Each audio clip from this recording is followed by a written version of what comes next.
Ici, on est dans notre parcelle de carottes qui sera récoltée cet hiver. Au fur et à mesure du conditionnement qui sera fait en station, toutes les carottes qui ne correspondront pas aux normes, qu'elles soient trop petites ou même trop grosses, elles seront données aux associations. Tout ce qu'on a en bonne qualité et mangeable, on le donne. Après, avant, c'était un crève-cœur de les mettre à la poubelle, alors que c'était tout à fait consommable.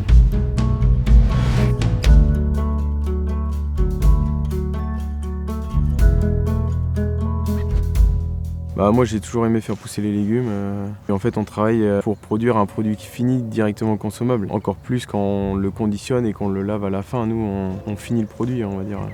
Et ça me plaît bien. Si le poireau il a pas le fût avec toutes les belles feuilles et qu'elles sont cassées, c'est compliqué. Et puis nous on n'a pas forcément le marché pour faire que du blanc. Quand ils sont comme ça on fait du don sur les poireaux qui sont un peu abîmés au niveau des feuilles. Je suis maraîcher sur la commune de Mazé, produit que des légumes, notamment des légumes bottes, radis, oignons, carottes, tout ça en conventionnel sur 40 hectares. Et j'ai aussi 40 hectares de bio.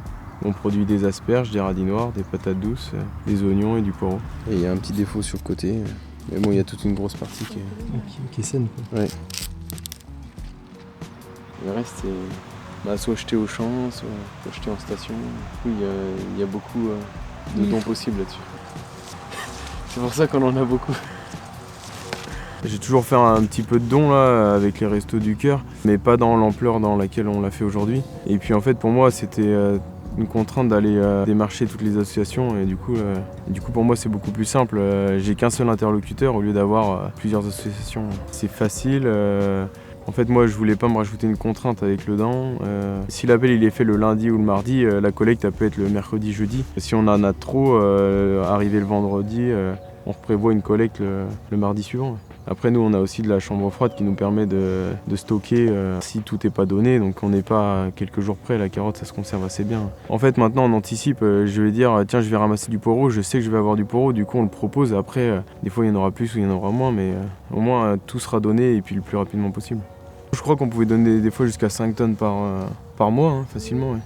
Tout ce qui est sain et pas abîmé, c'est souvent des écarts de calibre, ou des fois du poireau trop épluché, il reste que le blanc, ou de la carotte déformée, trop courte, trop grosse. Voilà.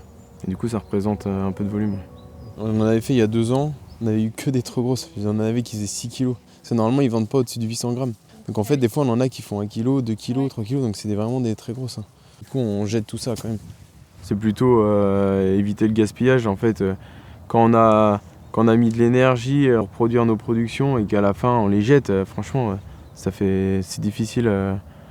Donc moi je préférerais donner tout ce qu'on peut, si ça peut servir, et puis rendre heureux d'autres personnes qui sont dans le besoin. Voilà. C'est réjouissant. Ouais.